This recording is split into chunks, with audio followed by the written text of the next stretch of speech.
দাঁড়িয়ে আছে, কিভাবে আন্তর্জাতিক বিশ্বে আমাদের এই ভাবমূর্তি আরো উজ্জ্বল করবে। এশিয়ার দ্বার প্রান্তের এই ছোট্ট বাংলাদেশে ঢাকাতে বঙ্গবন্ধু মেডিকেল বিশ্ববিদ্যালয় তৈরি হয়েছে। এই বিশ্ববিদ্যালয় আজকে কোথায় দাঁড়িয়ে আছে আমরা যদি মূল্যায়ন করি, মূল্যায়নের শেষ হবে না, এটা সত্য। তবে আমাদের বঙ্গবন্ধু মেডিকেল বিশ্ববিদ্যালয় অনেক অর্জন, অনেক অবস্থান আছে, কিন্তু তার সাথে সাথে আমাদের কালো দিকগুলোও আছে। সেই কালো দিকগুলোকেও আপনাদের দেখতে হবে। বেশি দিনের আগের কথা নয়, আজ থেকে 3 বছর 4 বছর আগে যারা বিশ্ববিদ্যালয়ে দায়িত্ব পালন করে, কিছুদিন আগেও যারা দায়িত্ব পালন করেছিলেন, তাদের অনেক অবস্থানে আমাদের বিশ্ববিদ্যালয়ের মান, অবস্থান, ইজ্জত অনেক নিচু স্তরে দাঁড়িয়ে আছে। আমি জানি না আপনাদের চিন্তাধারার সাথে আমার দ্বিমত হতে পারে, তবে আমার রাজনৈতিক প্রজ্ঞা, অভিজ্ঞতার ভেতর দিয়ে আমি এটা বুঝতে পেরেছি বিধায় আপনাদেরকে কথাকে বললাম। ধরুন না, আমি আপনাদের ভোটে আমি বাংলাদেশ মেডিকেল অ্যাসোসিয়েশনে পর 3 বার মহাসচিবের দায়িত্ব পালন করেছিলাম। আর আজকের প্রেক্ষাপটে মাননীয় প্রধানমন্ত্রী আমাকে আবার বাংলাদেশ বিএমএ আমাকে সভাপতি নির্বাচিত করে ভোটে দাঁড়াতে বলেছিলেন। আমি দাঁড়িয়েছি, ভোট করেছি, নির্বাচিত হয়েছি। কিন্তু সেই প্রেক্ষাপটে যদি আপনারা চিন্তা করেন আমাদের বাংলাদেশের চিকিৎসক সমাজের অবস্থা, আমি মনে করি একদিকে যেমন ভালো, খারাপ দিকটাও আমাদের মূল্যায়ন করতে হয়। দিকটা ভালো এই কারণে, আজকে আমাদের মাননীয় স্বাস্থ্যমন্ত্রী যিনি দায়িত্ব পালন করছেন, অনেক আগের দিন থেকে যারা আরো আগে দায়িত্ব পালন করেছিলেন তাদের সামনে বারবার আমি আমাদের চিকিৎসকদের দাবি দেওয়ার কথা, আমাদের সুরক্ষা আইন, এমনকি এর আগে যারা দায়িত্ব পালন করেছেন তাদের সাথে বৈঠক করেছি, বিএমএ সচিবের নেতৃবৃন্দকে নিয়ে কথা বলেছি, ঠিক করেছি প্রসেস কিভাবে আমরা এগিয়ে যাব। কিন্তু আমলাতান্ত্রিক জটিলতার কারণে বারবার আমরা বাধাপ্রাপ্ত হয়েছি। কিন্তু আমরা আজকে সৌভাগ্যবান এই কারণে, আমাদের অনেক দিনের দাবি ছিল, আমরা চিকিৎসক সমাজের পক্ষ থেকেও বলা হয়েছিল যে আমরা স্বাস্থ্যমন্ত্রী আমাদের প্রফেশনের মানুষ চাই। সেই কারণে আমরা দুজনই আমাদের প্রফেশনের মানুষকে আমরা স্বাস্থ্য মন্ত্রণালয়ে পেয়েছি। এবং আজকে আমাদের মাননীয় প্রধান অতিথি আমাদের সামন্তলাল সেন বাবু, তার সাথে যখন কথা বলেছি, উনি আমাদের থেকে আরেক ধাপ এগিয়ে আমাকে বলেছেন, জালাল যত তাড়াতাড়ি এই স্বাস্থ্য সুরক্ষা আইন করা যায় তোমরা সে ব্যাপারে মুভ করো।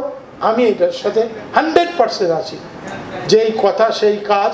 তিনি বলার 2 দিন পরে উনি সভা রেখেছেন, আমরা আলোচনা করেছি, কথা বলেছি, আমরা আমাদের চিন্তাধারা নতুনভাবে কিভাবে করা যায় আমরা সকল কাজ দিয়েছি। কালকেও আমি মন্ত্রণালয়ে যেতে পারিনি, তার আগের দিন আবার গিয়েছিলাম।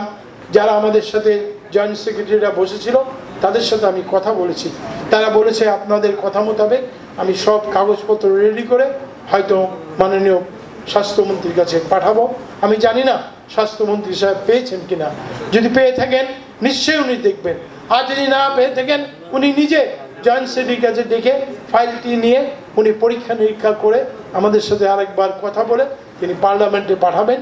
নিশ্চয়ই তিনি আমাকে বলেছেন আমি মাননীয় প্রধানমন্ত্রীর সাথে যেভাবেই হোক আমি আলাপ করে স্বাস্থ্য সুরক্ষা আইনটি পাস করাবো।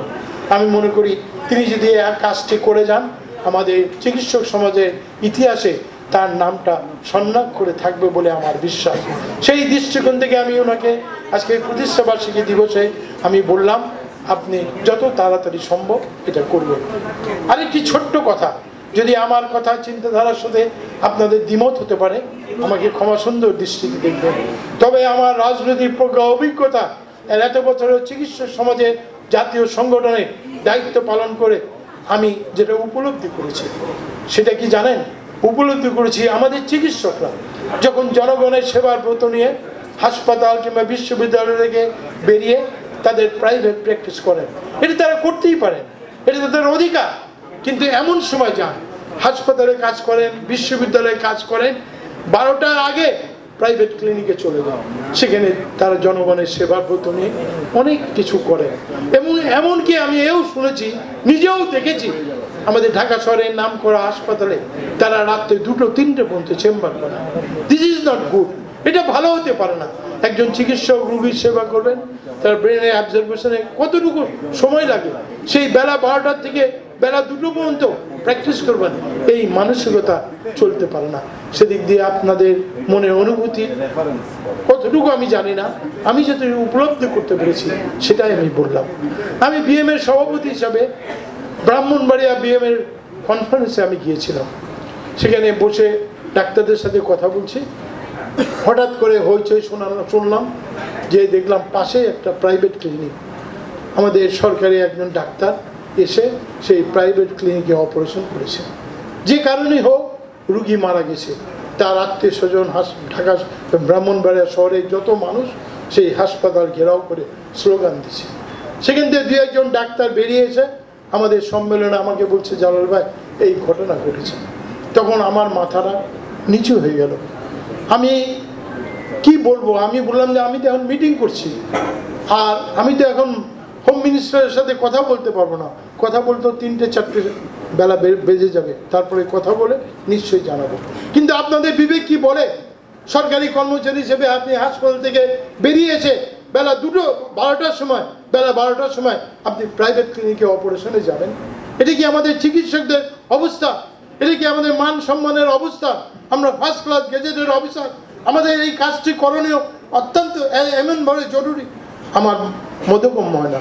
তাই আমি বলি, জনগণ যখন চিকিৎসকদের ভালোবাসে, চিকিৎসকরাও সেই ব্যাপারে জনগণের মনের অনুভূতিতে তারাও যাতে জয় করতে পারে সেই কাজগুলাই তাদের করা দরকার। আমাদের কামরুল যে কথাটা আপনাদের সামনে বলতে চেয়েছিল, যে একটা দুর্ঘটনা ঘটেছে, সেদিন ঈদের দিন, পরের দিন আমাদের মাননীয় স্বাস্থ্যমন্ত্রীর বাসায় তারা গিয়েছিলেন এবং উনি নিজে ফোন করে তাদের গ্রেপ্তার করেছেন। এটা তো আমাদের চিকিৎসকদের একটা পার্ট, উনি করে দিয়েছে। আপনাদের এই কাজটির জন্য অভিনন্দন, ধন্যবাদ। নিশ্চয়ই মাননীয় স্বাস্থ্যমন্ত্রী পাওয়ার যোগ্য, অবশ্যই আমরা তাকে দেই। সেই মানসিকতা যদি আমরা কাজ করি, আজকের প্রেক্ষাপটে আজ থেকে প্রায় 4 বছর আগে আমরা কোভিড-19-এ ভুগেছিলাম। আর এই কোভিড-19-এ শুধু আমরা কেন, দুনিয়ার সবচেয়ে বড় বড় শক্তিধর দেশ, আমেরিকা বলেন, জাপান বলেন, ফ্রান্স বলেন, ব্রিটেন বলেন, ইটালি বলেন, রাশিয়া বলেন, কোনো দেশ কোভিড-19 থেকে রক্ষা পায় না। কিন্তু এশিয়ার দ্বার প্রান্তের আমাদের এই ছোট্ট বাংলাদেশ, আমি মাননীয় প্রধানমন্ত্রীর সাথে কথা বলেছিলাম টেলিফোনে, উনি আমাকে বলেছেন অবশ্যই তোমরা চিকিৎসক নিয়ে মাঠে নেমে যাও, কাজ করো, জনগণের সেবা ব্রত নিয়ে কাজ করো। আর এই রোগটা তো ট্রিটমেন্টের ধারাবাহিকতা, আমি তো কিছু জানি না, তোমরা হয়তো কিছু জানো না, এর জন্য তোমরা ওয়ার্ল্ড হেলথ অর্গানাইজেশনের সাথে কথা বলো, তারা যেভাবে ট্রিটমেন্টের ধারাবাহিকতায় তোমাদের সেবা দিতে বলে তোমরা ঠিক সেভাবে সেবা দাও। এটা তো সত্য। কালকেও আমি টেলিভিশনে হঠাৎ করে দেখলাম ভারতের থেকে বলা হলো তারা কোভিড-19-এ অলরেডি 5টা ওষুধ তারা সৃষ্টি করেছে, তৈরি করেছে। সেই দৃষ্টিকোণ থেকে আমরা হয়তো আমাদের সরকার সেভাবে কাজ করছে। আমি শুনেছি গোপালগঞ্জে একটি আমাদের এই ব্যাপারে ভ্যাকসিন প্ল্যান্টের কাজ হচ্ছে। আমি মনে করি নিশ্চয়ই আমরা অভিষ্ট লক্ষ্যে পৌঁছাবো। তবে এটা তো সত্য, এই করোনায় সার্ভিস দিতে যে আমাদের 130 জন চিকিৎসক শাহাদাত বরণ করেছে বাংলার জনগণের সেবা ব্রত নিয়ে। এটা আমাদের গৌরবের ব্যাপার, আমাদের অবস্থানের ব্যাপার। আমরা জোর গলায় দাঁড়িয়ে বলতে পারি সর্বপ্রথমে আমাদের সিলেটের সেই ডাক্তার শামীম সে প্রাণ দিয়েছে এই কোভিড-19-এ। সুতরাং সেই পর্যায়ে আজকে আমরা